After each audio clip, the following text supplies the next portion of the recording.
His mistress called me daily, describing intimate details of their relationship. She'd laugh about how pathetic I was, how easily I was being replaced. For months, I listened to her cruelty in silence. Then I invited her to coffee at the place where she thought she was meeting him. What she found instead changed everything.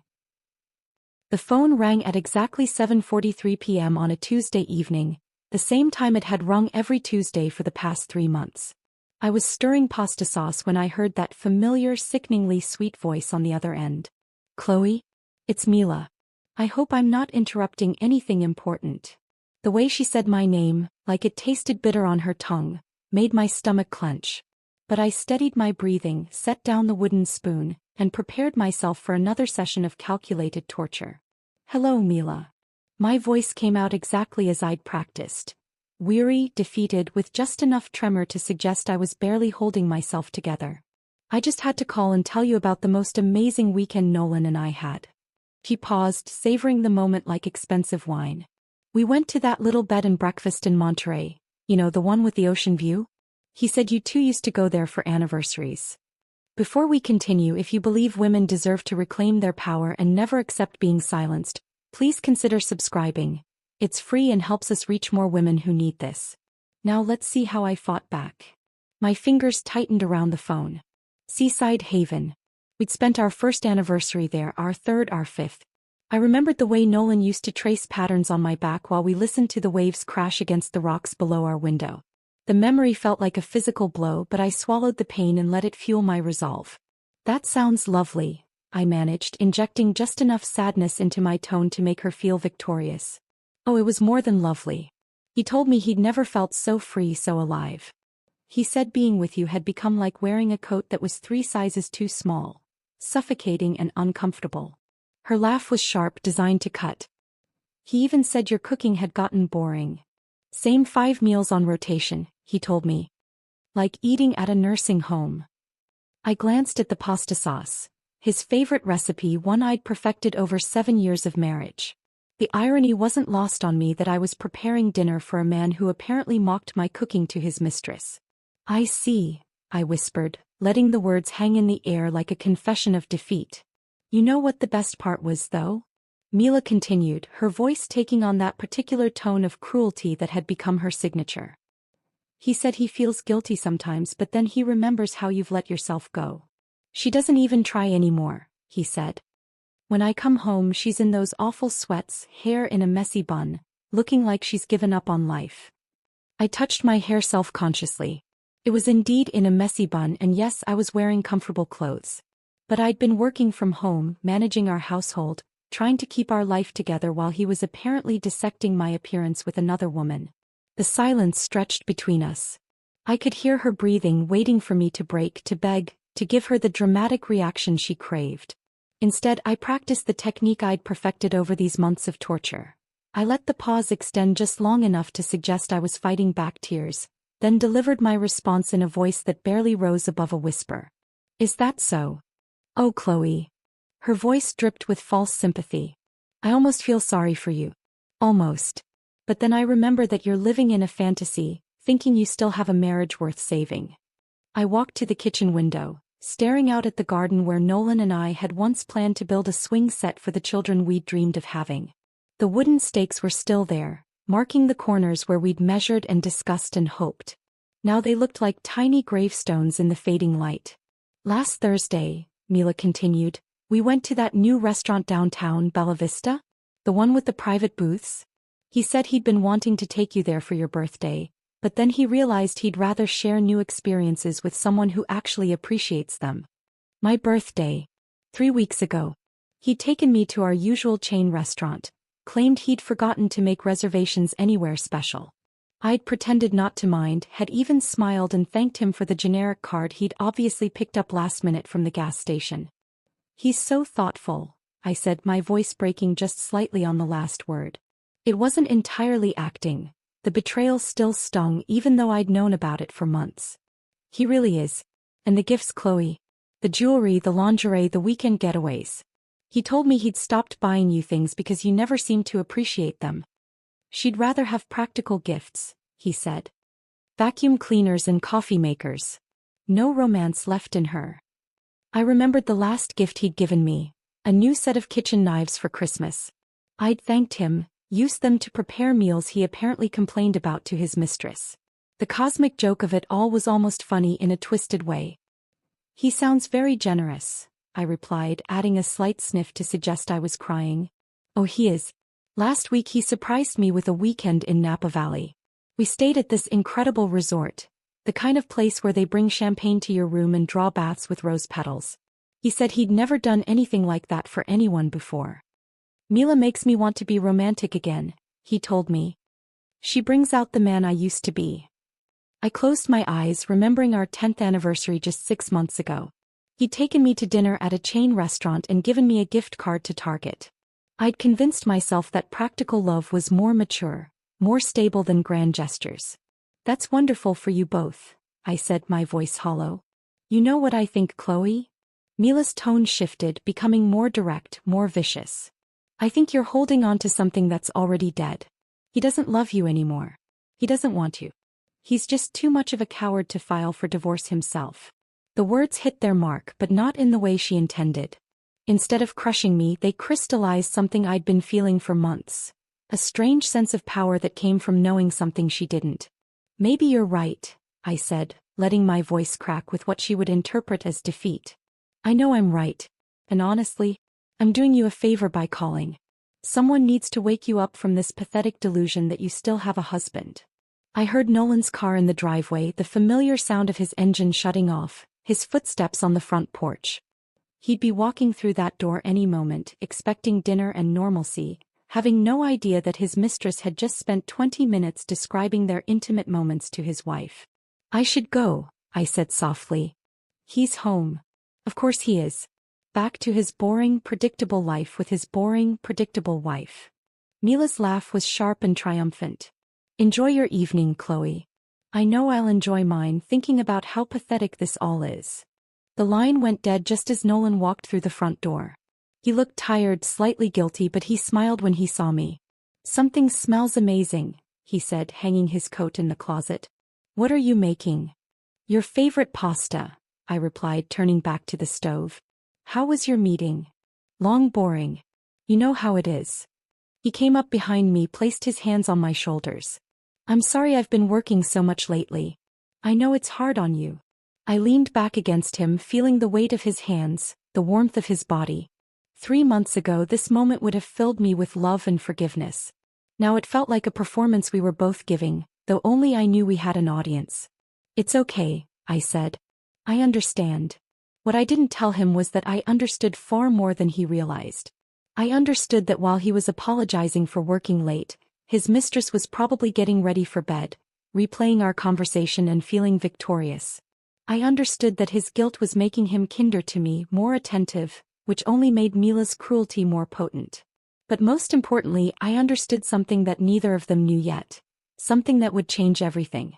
As I served dinner, I thought about the 3 pregnancy tests hidden in my dresser drawer, all showing the same result. 43 days along according to my calculations. A secret that would shift the balance of power in ways that Mila, with all her cruel phone calls and detailed descriptions of their affair, could never imagine. I watched Nolan eat the pasta he'd apparently called boring, compliment the sauce he'd mocked to another woman, and I smiled. Not the defeated smile of a broken wife, but the quiet smile of someone who knew that the game was about to change completely. The phone would ring again on Thursday morning, right after he left for his business meeting. Mila would call with more stories, more cruelty, more attempts to break me down. And I would listen, respond with my practiced weakness, and let her believe she was winning. Because sometimes, the most powerful thing you can do is let your enemy think they've already won, while you prepare to show them exactly how wrong they are. That night, as Nolan slept peacefully beside me, I stared at the ceiling and let my mind drift back to the darkest chapter of our marriage, one he believed was buried and forgotten. It had been 8 months ago when I'd first seen those 2 pink lines on a pregnancy test. The joy that flooded through me was so pure, so overwhelming that I'd actually laughed out loud in our bathroom. We'd been trying for over a year and finally it was happening. I'd planned the perfect way to tell him. A small gift box with tiny baby shoes inside, placed on his pillow while he was in the shower. I could still remember the look on his face when he opened it. Not joy, not excitement, but something that looked almost like panic. Are you sure? He'd asked, his voice strangely flat. 3 tests, I'd said, beaming. All positive. We're going to be parents, Nolan. He'd hugged me then, said all the right words, but something in his embrace felt wrong. Too tight, too desperate, like he was trying to squeeze the life out of something. The weeks that followed were a blur of strange behavior I'd attributed to normal expectant father nerves. He'd become obsessively attentive about my evening routine, insisting on making my chamomile tea himself every night. You're growing a baby, he'd say with a smile that never quite reached his eyes. Let me take care of you. The tea tasted different somehow, more bitter with an earthy undertone I couldn't place. When I mentioned it, he'd laugh and say he was trying a new brand, something organic and supposedly better for pregnant women. I'd drink it gratefully, touched by his thoughtfulness. The cramping started on a Tuesday morning, sharp and low in my abdomen. By evening there was blood. By Thursday it was over. These things happen, the emergency room doctor had said gently. First trimester losses are more common than people realize. There's nothing you could have done differently. I'd grieved deeply, blamed myself for weeks. Nolan had been supportive in all the right ways, bringing me flowers, holding me while I cried, suggesting we wait a few months before trying again. His relief, which he thought he was hiding, felt like salt in an open wound. The follow-up appointment 3 weeks later was routine. Blood work, physical exam, the doctor checking to make sure everything was healing properly. I almost didn't go. What was the point of examining the aftermath of failure? Dr. Martinez had frowned at my blood results, then frowned deeper. Chloe, I'm seeing some unusual markers in your system. Have you been taking any herbal supplements? Anything not prescribed? No, I'd said, confused. Just prenatal vitamins and the calcium tablets you recommended. She'd pulled out a reference chart, her expression growing more concerned. I'm seeing traces of blue cohosh and pennyroyal. These are herbs that can cause uterine contractions. They're sometimes used to induce labor or other things. The bottom dropped out of my world. Other things. In high enough concentrations they can cause miscarriage. They're dangerous, especially in the first trimester. She'd looked at me carefully. You're certain you haven't taken anything containing these herbs? I'd driven home in a daze, her words echoing in my mind. When I'd gotten to our kitchen, I'd torn through every cabinet, every drawer, looking for something I hoped I wouldn't find. Behind Nolan's vitamin bottles, pushed far back where I'd never think to look, I discovered a small brown bottle labeled Evening Blend Women's Wellness Tea. The ingredient list read like a catalog of everything Dr. Martinez had found in my blood. Blue cohosh, pennyroyal, black cohosh, and other herbs I'd never heard of. I'd stood there holding that bottle, my hands shaking, while the truth crashed over me like a physical blow. My husband, the man who'd held me while I cried over our lost baby, had been the one who'd killed it. The rage that filled me was so pure, so white-hot, that for a moment I couldn't breathe. I'd wanted to confront him immediately, to scream and throw things and demand answers. Instead, I'd carefully placed the bottle back where I'd found it and made a decision that would change everything. I would never tell him I knew. Over the following months, I'd watched him with new eyes. The way he'd suggest we wait longer before trying again. How he'd carefully monitor my cycle, becoming anxious around ovulation. The relief in his posture when my period would arrive each month. His mother had started dropping hints about grandchildren during family dinners, and I'd watched Nolan deflect with practiced ease. We're not ready yet, he'd say. Maybe next year. But his eyes would find mine across the table and I'd see the warning there. Don't you dare contradict me. The most sickening part was how considerate he'd become afterward. Flowers for no reason, surprise dinners out, weekend getaways to bed and breakfasts. I'd thought he was trying to help me heal from our loss. Now I realized he was celebrating. During one of those weekends, to a place called Seaside Haven, ironically the same place Mila had mentioned on the phone, he'd been particularly affectionate. We'd walked along the beach at sunset and he'd pulled me close. I love our life just the way it is, he'd said, kissing my temple. Sometimes I think we're perfect as we are, you know? Just us. I'd smiled and agreed even as my stomach churned. Just us. No complications, no children to complicate his perfectly controlled world. But Nolan had underestimated his own father, a man who'd seen through his son's selfishness long before I had. The conversation had happened during our last Christmas together, just 3 months before the miscarriage. Nolan's father, William, had pulled me aside while Nolan was outside helping his mother with something. "Chloe," he'd said, his weathered hands gentle on my shoulders. "I want you to know something important. When you give this family its first grandchild, and you will, everything will shift in your favor." At the time, I'd thought it was just a sweet comment from a man who desperately wanted grandchildren. William had always been kinder to me than his wife, more accepting, more genuinely warm. He'd treat me like the daughter he'd never had, while his actual son treated me like an inconvenience. "That's very sweet, William," I'd said. "I hope we can give you grandchildren soon." His eyes had grown serious. "I'm not being sweet, dear. I'm being practical. I've made sure of it." I hadn't understood what he meant then. After he'd passed away suddenly from a heart attack 6 weeks later, the comment had faded into the background of grief and funeral arrangements. It wasn't until 6 months after his death, when the lawyer had finally sorted through the estate documents, that the full picture emerged. The will had been revised just 2 months before his death, and buried in the legal language was a clause that made my blood run cold. Upon the birth of William Foster's first biological grandchild, the document read, "The following assets shall be transferred into an irrevocable trust for said child. The rental property at 847 Maple Street, portfolio account number 4471 with Meridian Investments, and a 40% ownership stake in Foster & Sons Hardware." The trust would be managed by the child's primary legal guardian, a role that, by law and by William's specific designation, would fall to me as the mother, not to Nolan as the father. I'd read that clause over and over, my hands trembling.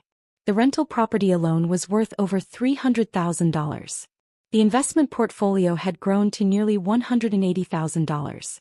And Foster & Sons Hardware, while small, was profitable and provided steady income.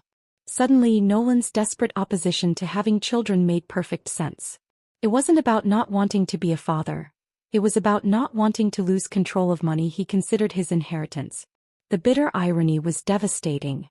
His father had seen his son's true nature and had crafted the perfect insurance policy. William had known that any grandchild of his would need protection from Nolan's selfishness, so he'd created a financial safety net that would activate the moment that child was born. Nolan knew about this clause. He'd been present when the will was read, had seen the lawyer explain the terms. His face had remained carefully neutral, but I'd noticed how his jaw had tightened, how his hands had clenched in his lap. No wonder he'd been so desperate to prevent my pregnancy. No wonder he'd resorted to herbs and manipulation instead of just having an honest conversation about not wanting children. A conversation would have required him to admit he was prioritizing money over my dreams of motherhood.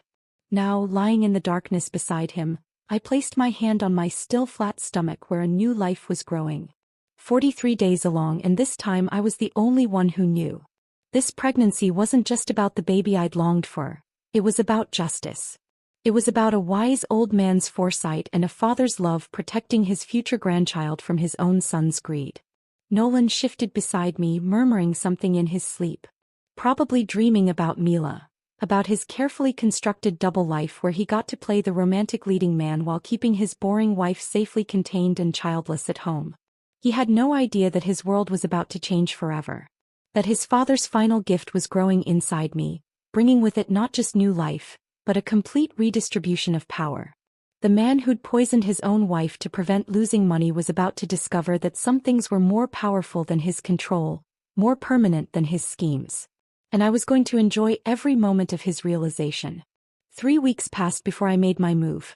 3 weeks of Mila's regular calls, each one more vicious than the last, each one adding another layer to my growing plan. She'd grown bolder, more detailed in her descriptions, clearly feeding off what she perceived as my increasing weakness. But I wasn't getting weaker.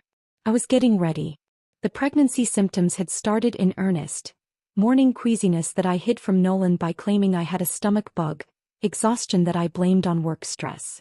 Every secret symptom felt like armor I was putting on, piece by piece preparing for battle. I spent hours researching the perfect location for our confrontation. It had to be public enough that she couldn't cause a scene, intimate enough for a private conversation, and symbolic enough to give me the psychological advantage I needed. Murphy's Diner sat on the corner of 5th and Main, its red vinyl booths and checkered floors unchanged since the 1950s. Nolan and I had discovered it during our second year of marriage, when we'd been apartment hunting in that neighborhood. Every Sunday morning for 3 years we'd shared coffee and pancakes there, planning our future over bottomless cups and warm syrup. I told him once that Murphy's felt like the place where we'd fallen deepest in love, where all our dreams had taken shape. He'd laughed and kissed powdered sugar off my lips, promising we'd bring our children there someday for birthday breakfasts and celebration dinners. The irony of choosing that location wasn't lost on me. In a place where I'd once planned a future with him, I was about to destroy the future he'd built without me. I arrived at 1:30, 30 minutes before the meeting I'd arranged. The lunch crowd was thinning out, leaving mostly empty booths and the low murmur of afternoon coffee drinkers. I chose the corner booth where Nolan and I used to sit, positioning myself with a clear view of the entrance and my back to the wall. The waitress, an older woman with kind eyes and sensible shoes, approached with a coffee pot. "Just coffee today, honey?" "Yes, please. I'm waiting for someone." I wrapped my hands around the warm mug, using its heat to steady my nerves. At exactly 1:45, I pulled out the burner phone I'd purchased with cash the week before. The app I'd downloaded let me send texts from any number, and I'd already programmed in Nolan's contact information. My fingers hovered over the keyboard as I crafted the message that would bring Mila running. "Can't wait to see you. Murphy's at 2. Need to talk about us." And I'd studied Nolan's texting patterns for months, noting his tendency toward brief messages, his habit of signing texts with his initial when he was being romantic. I'd even referenced their dinner at Bella Vista from the week before, adding just enough specificity to make the message believable. Her response came back within seconds. "Finally. I've been hoping you'd say that. See you soon." The heart emoji made my stomach turn, but it also confirmed what I'd suspected. She thought this meeting was going to be significant. Maybe she was expecting him to finally leave me or propose, or make some grand declaration. Whatever she was expecting, it definitely wasn't me. I ordered a slice of apple pie I had no intention of eating, just to give myself something to do with my hands while I waited. The clock on the wall ticked toward 2 o'clock with agonizing slowness. At 2:03 the diner door chimed and she walked in. Mila moved like someone who owned every room she entered, her heels clicking confidently against the checkered floor. She wore the red dress she'd described to me in excruciating detail during one of her calls. The one Nolan had supposedly said brought out the color in her eyes, the one she'd worn to their dinner at that expensive steakhouse downtown. Her dark hair was styled in perfect waves, her makeup flawless despite the afternoon heat. She'd clearly put effort into looking stunning for what she thought would be a romantic meeting with my husband. Her eyes swept the diner, searching for Nolan's familiar figure. I watched her face change as she processed the mostly empty restaurant, the absence of the man she'd come to meet. Her gaze landed on me last and I saw the exact moment recognition dawned. Confusion flickered first. Why was the pathetic wife sitting in the restaurant where she was supposed to meet her lover? Then came anger, sharp and immediate as she realized she'd been deceived. Finally, that familiar smirk of superiority settled over her features, the same expression I'd learned to hate during our phone conversations. "Wow." Her voice carried clearly across the quiet diner, causing several customers to look up from their meals. "This must be rock bottom for you, Chloe. Did you really think ambushing me would change anything?" She clutched her designer purse like a weapon, her whole body radiating the kind of confidence that comes from believing you're untouchable. Other diners were starting to stare, but their attention didn't seem to bother her. If anything, she seemed to enjoy having an audience for my humiliation. I took a slow sip of my coffee, letting the silence stretch just long enough to unsettle her. When I finally spoke, my voice was calm, almost conversational. "Sit down, Mila. Please." "I don't think so." She turned to leave, her heels already clicking toward the door. "Whatever pathetic plea you've prepared, I'm not interested in hearing it. I'm not here to fight." The words stopped her mid-stride. "I just thought you should know something important." She turned back, one perfectly shaped eyebrow raised in skeptical amusement. "What could you possibly tell me that I don't already know?" I gestured to the empty seat across from me. "Sit. Just for a minute." Something in my tone must have intrigued her because she hesitated. Maybe it was the lack of desperation in my voice, or the fact that I wasn't crying or begging like she'd expected. After a moment she slid into the booth across from me, but perched on the edge like she might bolt at any second. You have 2 minutes, she said, checking her watch with theatrical impatience. Then I'm leaving and I'm calling Nolan to tell him about your little stunt.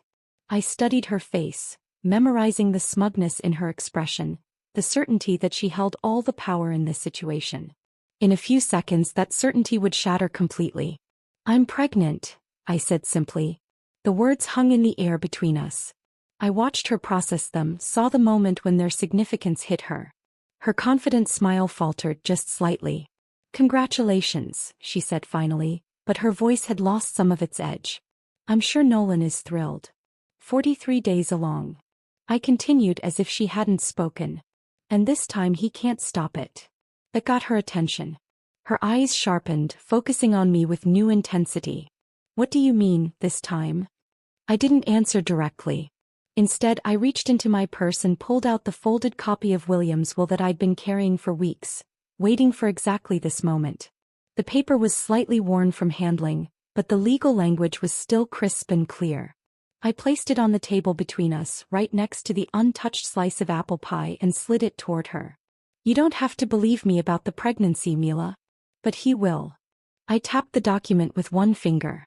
And when you ask him about this, you'll understand exactly why.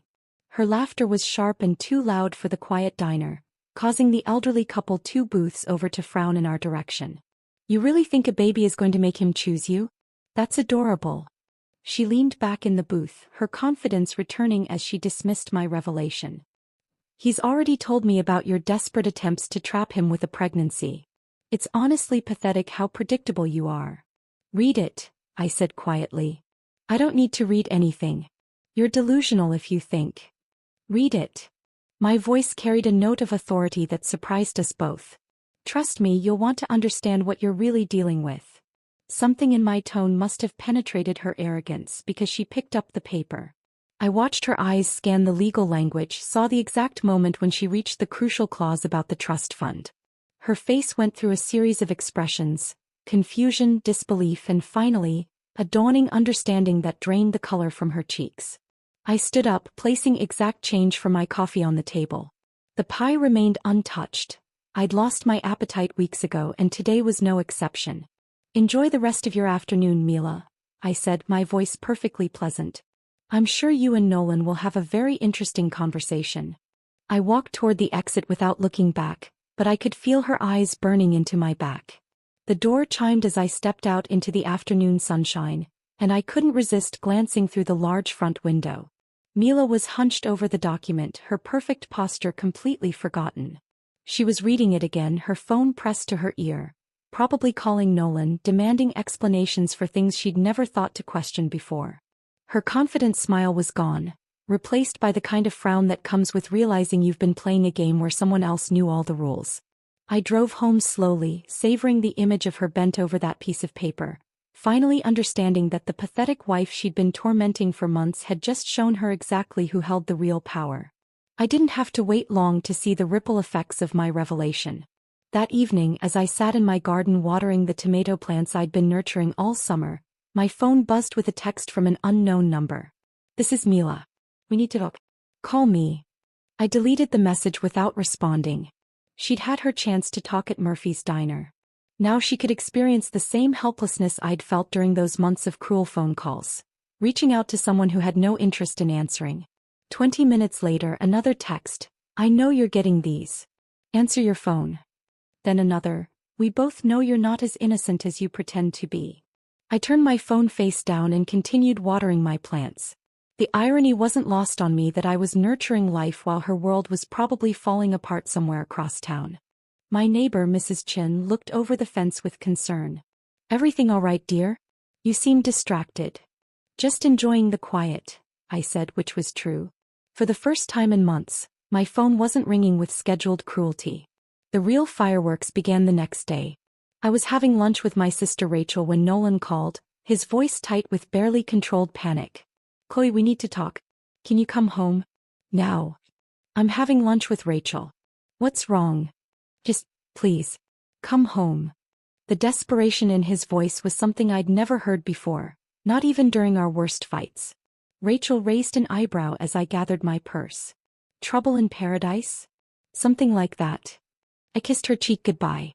I'll call you later. The drive home felt like traveling toward a storm I'd been watching build on the horizon for months.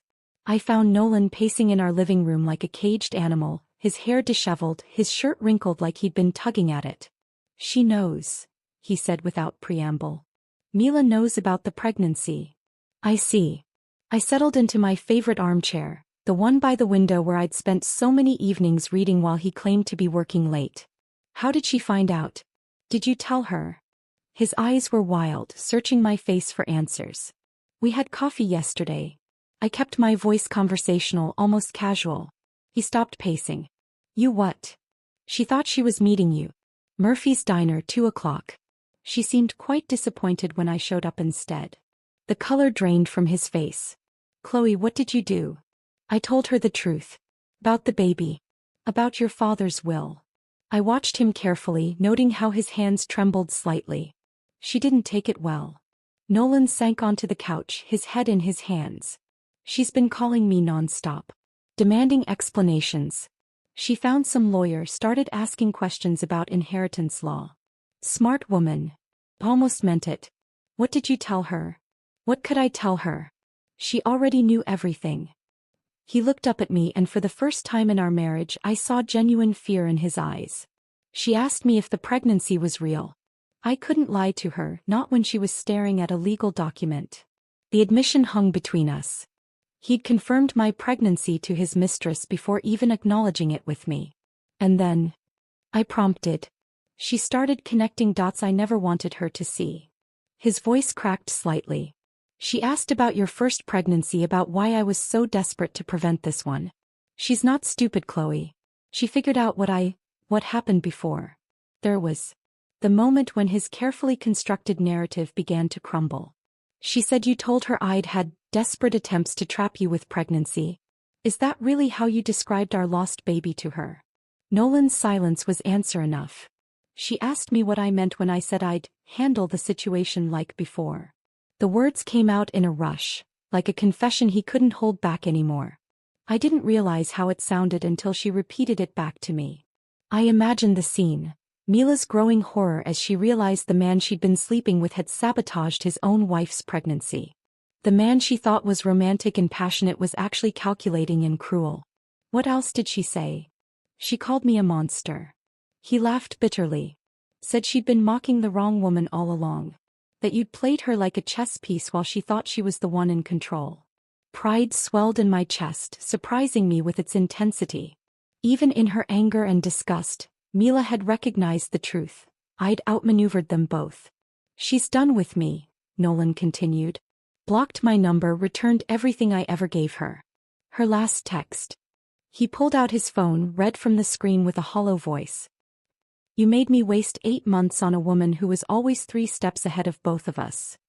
The text was even more cutting than I'd hoped. Mila hadn't just rejected him, she'd made sure he knew exactly why. She'd seen through his manipulation and found it pathetic rather than charming. The worst part, Nolan said, his voice barely above a whisper, is that everyone's going to know. She's already told people at her office, her friends. She's not keeping this quiet. I'd expected this. Mila's pride had been wounded, her intelligence insulted. Of course she'd want people to know she hadn't been the naive other woman.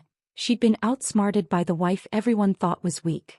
Over the following days, the social fallout became apparent. Nolan came home each evening looking more defeated, reporting on conversations with mutual friends who'd heard Mila's version of events.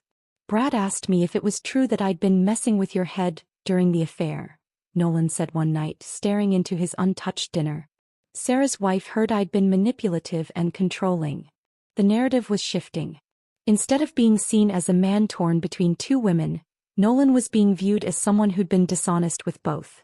Mila's version painted him not as a romantic figure but as a manipulator who'd used and deceived everyone around him. Janet from your office called, I mentioned casually. Mila's putting in for a transfer. Apparently she can't stand to be in the same city anymore. His fork clattered against his plate. She's leaving. Phoenix office. Some kind of promotion opportunity. I'd done my research, called Janet myself to confirm the details. She starts next month. The news seemed to devastate him more than anything else. Not only had Mila rejected him, but she was erasing any possibility of reconciliation by putting 2,000 miles between them. She told Janet something interesting, I continued. Said she'd learned an important lesson about not underestimating quiet women. That sometimes the person you think is powerless is actually the one holding all the cards. Nolan's face crumpled. I've lost everything, haven't I? Not everything, I said quietly. You still have choices to make. But we both knew the truth. His carefully constructed double life had collapsed in a matter of days. The woman he'd thought was desperate and pathetic had orchestrated his downfall with surgical precision. And the mistress who'd made him feel powerful and desired now saw him as a cautionary tale about the dangers of underestimating your opponent. Mila's departure was swift and final. No dramatic confrontations, no attempts to win him back. She simply vanished from our lives as efficiently as she'd entered them, leaving behind only the wreckage of Nolan's ego and the grudging respect I felt for a woman who'd been smart enough to recognize when she'd been outplayed. The phone calls stopped completely. The evening torture sessions that had defined my life for months were over, replaced by a silence that felt like victory. I'd won, but more importantly, I'd taught them both a lesson they'd never forget. Sometimes the most dangerous opponent is the one who lets you think you're winning right up until the moment you realize you've already lost. The weeks following Mila's departure settled into a strange rhythm. Nolan moved through our house like a ghost, appearing at mealtimes with hollow eyes and mechanical politeness. He'd ask about my day, comment on the weather, offer to help with dishes, all while carefully avoiding any mention of the pregnancy that was becoming impossible to hide. I was 12 weeks along now, and the morning sickness had given way to a small but noticeable bump that I no longer bothered to conceal. I'd catch him staring sometimes, his eyes lingering on my changing body with an expression I couldn't quite read. Longing? Regret? Fear? Perhaps all three. On a Thursday evening in late September, exactly 3 weeks after Mila had sent her final devastating text, I was arranging the baby books I'd bought earlier that day when I heard footsteps on our front porch. Not Nolan's usual confident stride, but something hesitant, almost shuffling. The doorbell rang at exactly 7:43 p.m. The same time Mila used to call with her carefully timed cruelty. I opened the door to find my husband standing there like a stranger asking for shelter. He'd lost weight. His clothes hung loose on his frame, and his face had taken on the gaunt appearance of someone who'd forgotten how to sleep properly. Dark circles shadowed his eyes, and his usually perfect hair was disheveled, like he'd been running his hands through it compulsively. Chloe. His voice cracked on my name. Can we talk? I stepped aside without a word, and he entered our home like he was walking into foreign territory. He paused in the entryway, his eyes taking in the small changes I'd made. The pregnancy books on the coffee table, the prenatal vitamin bottle on the kitchen counter, the What to Expect magazine folded open to an article about second trimester nutrition. You look. He stopped himself, seeming to realize that commenting on my appearance might not be wise given recent history. Different. I supplied. Pregnant. Healthy. Each word was deliberately chosen, a reminder of what he'd tried to prevent. Beautiful, he said quietly. You look beautiful. I led him to the living room, settling into my usual chair while he remained standing, fidgeting with his car keys like a nervous teenager. I've been staying at the extended stay off Highway 12, he said without preamble. 3 weeks now. Giving you space, trying to figure out how to fix this. The information surprised me. I'd assumed he was still sleeping in our guest room, maintaining the illusion of normalcy. The fact that he'd been living in a hotel suggested a level of self-awareness I hadn't credited him with. Have you figured it out? I asked. His laugh was hollow, self-deprecating. No. Not even close. He finally sat down, perching on the edge of the couch like he might flee at any moment. But I know I can't keep pretending this isn't happening. The baby, I mean. Our baby. Hi baby, I corrected gently. You made your feelings about children quite clear. He flinched. Chloe, I need you to know how sorry I am. Not just about Mila but about what I did to you. To our first baby. The words hung in the air between us. This was the first time he'd acknowledged his role in my miscarriage directly, without euphemisms or deflection. I was selfish. Controlling. I thought I could manage everything, keep everything exactly the way I wanted it. Tears were streaming down his face now, and I was surprised to find that they affected me more than I'd expected. I didn't realize what I was destroying until it was too late. What changed? I asked. 3 weeks ago you were still lying to both of us. What's different now? He wiped his eyes with the back of his hand, a gesture so vulnerable it was almost painful to watch. Losing Mila wasn't what broke me. It was realizing she was right, that you'd been 3 steps ahead of me the entire time. That while I thought I was so clever keeping secrets and managing situations, you knew everything. Not everything, I said honestly. I didn't know about the herbs until much later. His face crumpled. How did you find out? I told him about Dr. Martinez, about finding the bottle in our kitchen, about the months of silence that followed. I watched him absorb each detail, saw the moment when he truly understood the depth of what he'd done. You've known for months, he whispered. All this time you knew what I did and you never said anything. What would you have wanted me to say? I don't know. Scream at me. Hit me. Something other than this. He gestured vaguely at my calm demeanor. How can you just sit there and talk about it like we're discussing the weather? Because screaming wouldn't bring our baby back, I said simply. And it wouldn't protect this one. He was quiet for a long moment, processing the implications of my words. Is that what all this was about? The coffee with Mila, showing her the will. Was it all about protecting this pregnancy? Partly. I placed my hand on my small bump, a gesture that drew his eyes immediately. But it was also about taking back control of my own life. I want to be part of it, he said suddenly. This pregnancy, the baby's life. I know I don't deserve it, but I'm asking anyway. The request didn't surprise me. I'd been expecting it since the moment Mila left. But the timing felt significant. He was asking on a Thursday evening at the exact time his mistress used to call to torment me. Whether intentional or not, it felt like he was trying to reclaim that hour, to fill it with something better than the cruelty it had once held. I have a doctor's appointment next Tuesday, I said carefully. 16-week checkup. We might be able to learn the gender. Hope flickered in his eyes. Would you let me come with you? I studied his face, noting the way he held his breath while waiting for my answer. Why should I? Because I want to be better. I want to be the father this baby deserves, the husband you deserved all along. The words came out in a rush, like he'd been rehearsing them. I know I can't undo what I did, but maybe I can do better going forward. What does better look like to you? I asked. He seemed unprepared for the question. Honesty. No more secrets. No more trying to control everything. And if the baby changes our financial situation? If the trust activates and I become the manager of assets you consider yours? His jaw tightened. A flash of the old Nolan, the one who viewed everything in terms of control and ownership. But then he forced his expression to relax. Then we figure it out together. As partners. Partners, I repeated. Is that what we were when you were slipping herbs into my tea? No. The word came out flat, defeated. We weren't partners. I was a manipulator and you were someone I was trying to control instead of love. The admission was more honest than anything he'd said in years of marriage. It also highlighted exactly why I couldn't simply forgive and forget. I'll think about the appointment, I said finally. Relief washed over his features. Thank you. That's more than I deserve. Yes, I agreed. It is. Over the following days, Nolan began what could only be described as a campaign to prove his worthiness. He brought groceries without being asked, left prenatal vitamins on my nightstand, researched the best pediatricians in our area. When I mentioned that I'd signed up for a birthing class, he asked, tentatively, if I'd consider letting him attend. But for every gesture of consideration, I felt the weight of everything that had come before. The herbs hidden behind his vitamins. The months of phone calls while he said nothing.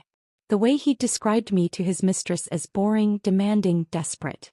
Some wounds were too deep for grand gestures to heal. Some trust, once broken, couldn't be rebuilt with good intentions and prenatal vitamins.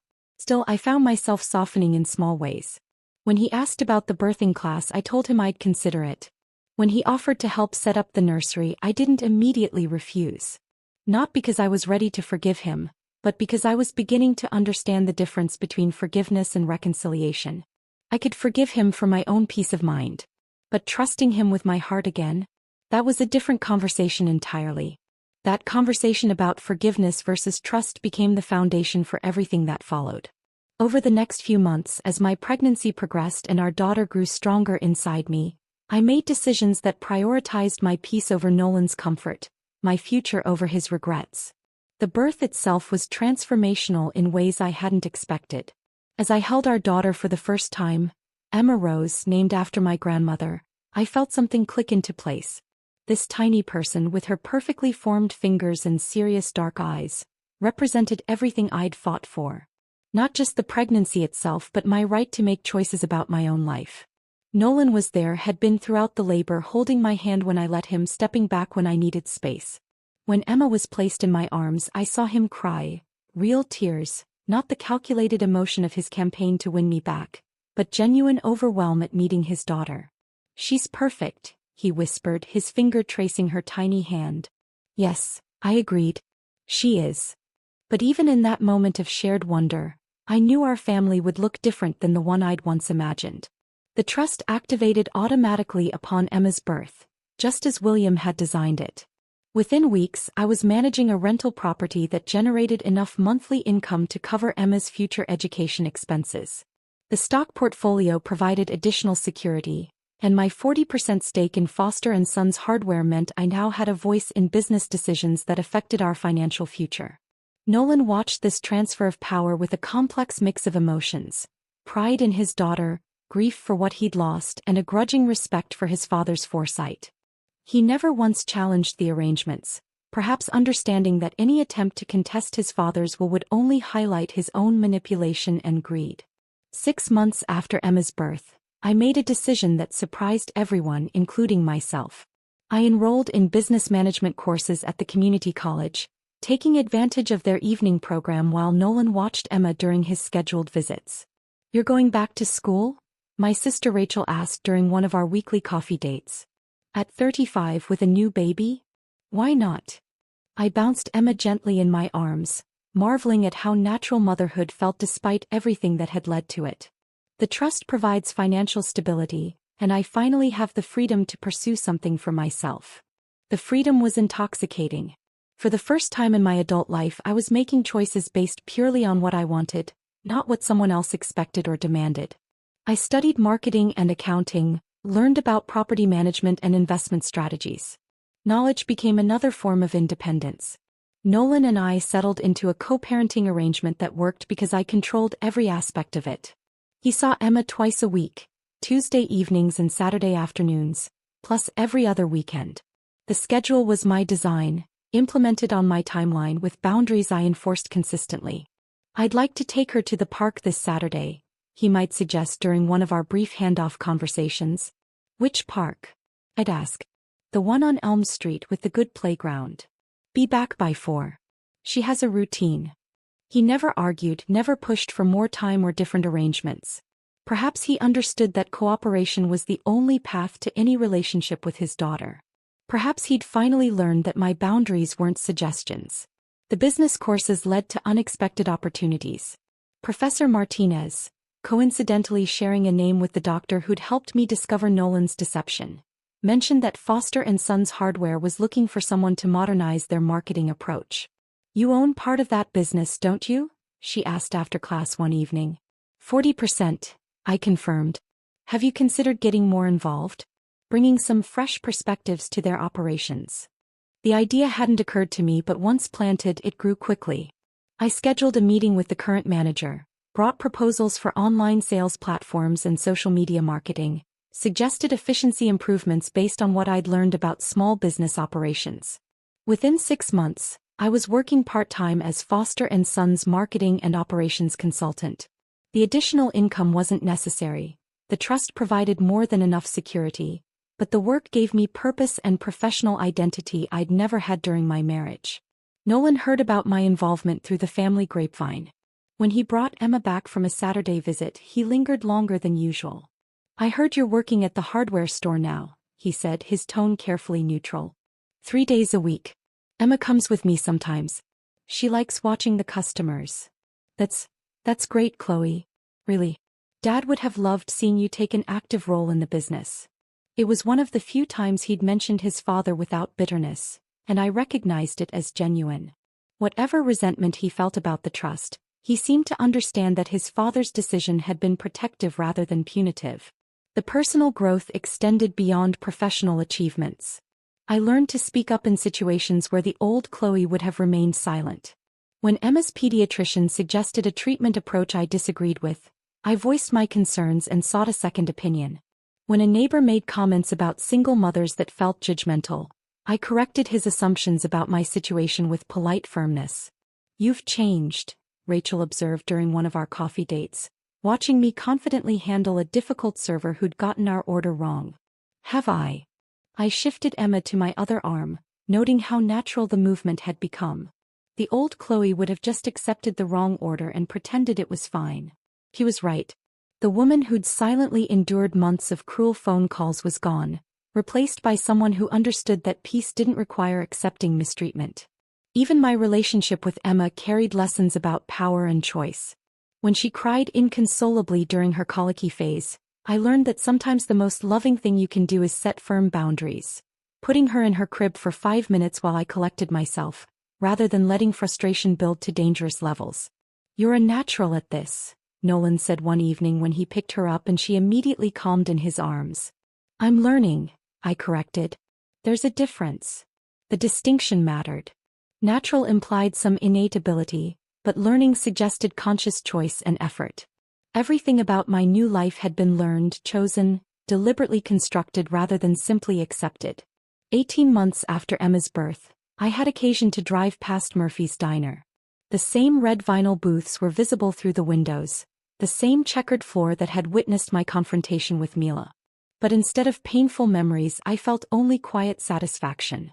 That afternoon had been the beginning of everything, not just Mila's downfall or Nolan's consequences, but my own transformation. The moment I'd slid that will across the table, I'd stopped being a victim and started being the author of my own story. Through mutual acquaintances, I'd learned that Mila had indeed married, to a divorced architect in Phoenix who apparently appreciated her intelligence and ambition. Good for her. Everyone deserved a chance at happiness, even someone who'd once taken pleasure in causing pain. I rarely thought about her anymore except when something reminded me of that time, like driving past Murphy's or hearing a phone ring at 7:43 p.m. Those moments served as reminders of how far I'd traveled, not as sources of ongoing anger. Emma babbled from her car seat as we passed the diner, pointing at something outside her window with the serious concentration of a 15-month-old making important observations about the world. "That's right, sweetheart," I said, glancing at her in the rearview mirror. "There's a lot to see out there." And there was. A life I'd built through patience and strategic thinking rather than drama and revenge. A future that belonged entirely to us, free from the toxic patterns that had once defined my daily existence. The woman who'd once listened silently to cruelty was gone. In her place was someone who spoke up, who made choices, who protected what mattered most. Someone who understood that true power wasn't about controlling others. It was about never again allowing others to control you. If this story of strategic revenge had you holding your breath, hit that like button right now. My favorite part was when Chloe slid that will across the table, watching Mila's confidence crumble completely. What was your favorite moment? Drop it in the comments below. Don't miss more empowering stories like this. Subscribe and hit that notification bell so you never miss an upload.